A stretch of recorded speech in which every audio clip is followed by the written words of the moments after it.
ETF index mutual funds నేర్చుకుని stock మార్కెట్లో రాణించాలనుకుంటున్నారా? వెంటనే ఈ నెంబర్కి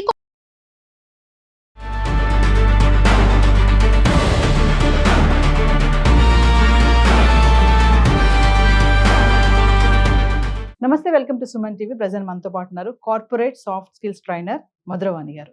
నమస్తే మ్యామ్. నమస్తే అండి.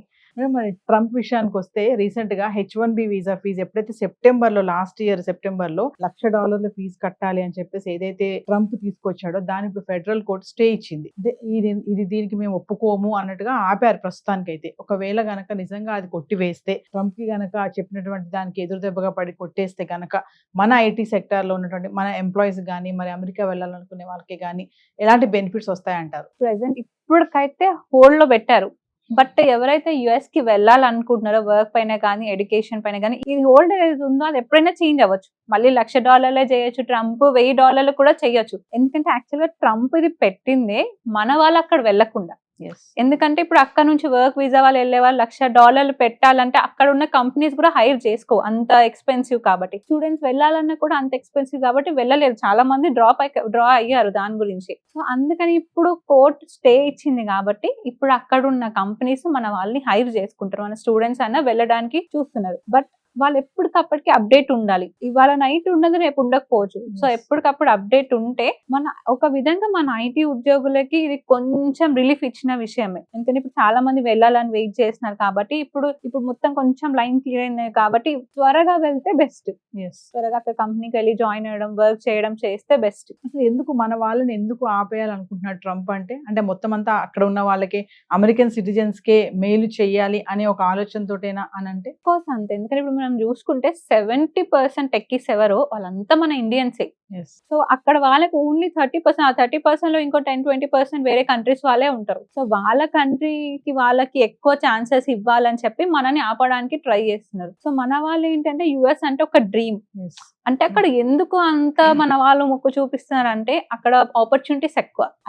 ఐటీకి కానీ, లేకపోతే హెల్త్ కేర్ కానీ, ఈ ఇండస్ట్రీకి కొంచెం చాలా భూమి ఉంటది. అండ్ శాలరీస్ కూడా మనకన్నా అక్కడ ఎక్కువ ఉంటాయి. ఇక్కడికి కంపేర్ చేస్తే అక్కడ ఎక్కువ ఉంటాయి. అండ్ లైఫ్ స్టైల్ వేరే ఉంటది. అంటే గొప్పగా చెప్పుకోవడానికి కూడా ఉంటది. ఇంకా శాలరీస్ ఎక్కువ ఉంటాయి కాబట్టి డబ్బులు ఎక్కువ సంపాదించవచ్చు. ఇలాంటి మైండ్ సెట్ తోని వెళ్ళాలని అనుకుంటున్నారు. కాకపోతే ఇప్పుడు ఏం జరుగుతుందంటే అక్కడ కంపెనీస్ మన ఇండియాలో కూడా ఇన్వెస్ట్ చేస్తున్నాయి. మన వాళ్ళు ఇక్కడ కూడా అంతే శాలరీ కూడా పొందుతున్నారు.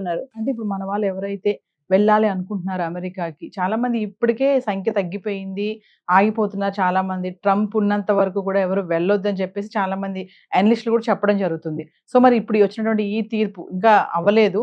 ఒకవేళ ఇది కనుక అమలు అయిపోతే మన వాళ్ళకి డోర్స్ ఈజీగా ఓపెన్ అవుతాయని అనుకోవచ్చా?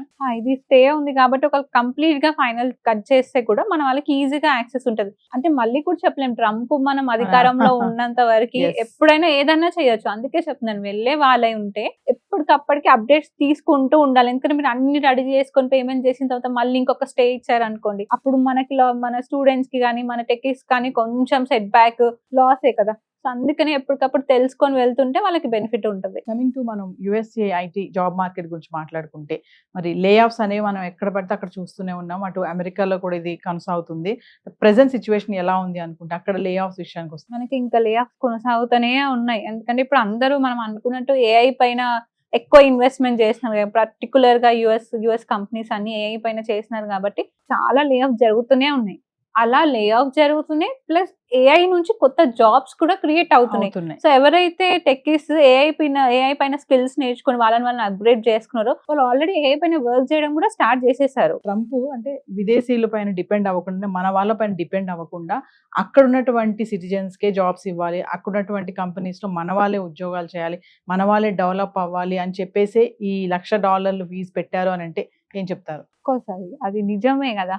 మన వాళ్ళని ఆపాలని ట్రంప్ ఎప్పుడైతే అధికారంలోకి వచ్చారో మన ఇండియన్స్ మీద పడి ఏడవడమే సరిపోయింది. ఎప్పుడెప్పుడు మనకి ఆపాలా అని చెప్పి కొన్నిసార్లు $1,00,000 అంటారు, కొన్నిసార్లు డాక్యుమెంట్స్ ఇంకా స్ట్రిక్ట్ చేస్తున్నారు, వీసా ప్రాసెస్ స్ట్రిక్ట్ చేస్తున్నారు. ఇప్పుడు మన వీసాస్ H1Bకి ఇంకా రిలీజే అవ్వలేదు.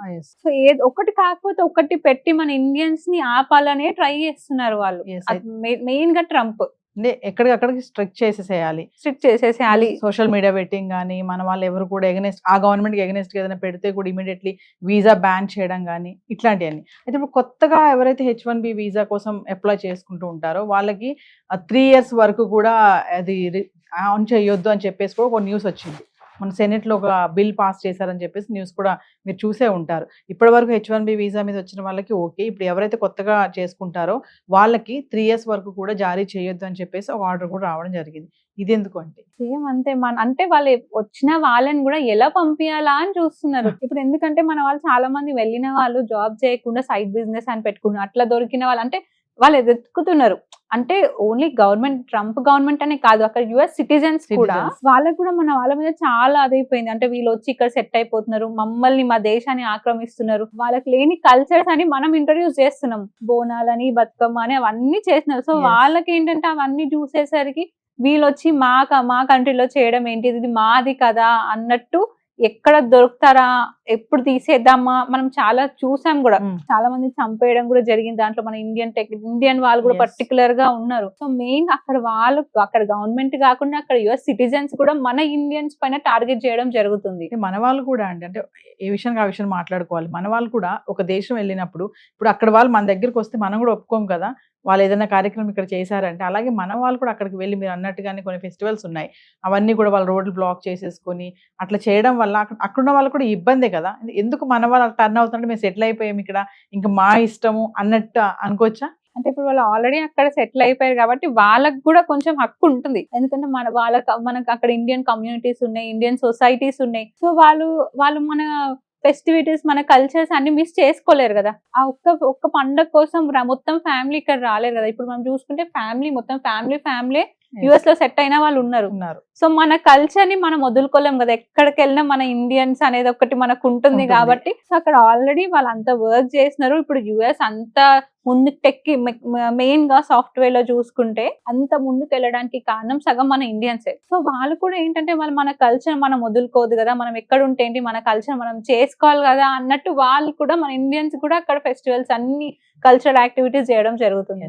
సో ఏదేమైనా ట్రంప్ మాత్రం కొత్త విధాలుగా ప్రయత్నం చేస్తున్నాడు మన వాళ్ళని ఆపేయడానికి, ఆ వీసాని ఈ వీసా అని చెప్పేసి మార్పు చేయడానికి. చూద్దాం ఈ ఫెడరల్ కోర్ట్ మరి ఇది గనక కొట్టేస్తే కొంచెం మన వాళ్ళకి రిలాక్స్ అవుతుందని అనుకోవచ్చు. తప్పకుండా ట్రంప్ ఎంత ఆపాలని చూసినా మన వాళ్ళు వెళ్ళే వాళ్ళు వెళ్తూనే ఉన్నారు, వర్క్ చేసే వాళ్ళు చేస్తూనే ఉన్నారు. ఎందుకంటే ఇప్పుడు మనం ఒక్కవేళ మీరు ఆలోచించండి, 70% ఇండియన్ టెక్కీస్ ఒక్కవేళ వచ్చేస్తే యుఎస్ పరిస్థితి ఏంటి? ఇప్పుడు అక్కడ ఉన్నారు సరే, వాళ్ళు ఎంతవరకు పని చేయగలుగుతారు? మన వాళ్ళంటే ఎక్స్ట్రా టైం, ఎక్స్ట్రా మనీ కోసం ఎక్స్ట్రా పని చేస్తారు, మరి యుఎస్ వాళ్ళు చేస్తారా? అదొక పెద్ద క్వశ్చన్ మార్కే వాళ్ళకి మళ్ళీ. అందుకనే వాళ్ళు ఆపినా మన వాళ్ళు వెళ్తూనే ఉన్నారు, చేస్తూనే ఉన్నారు. Thank you.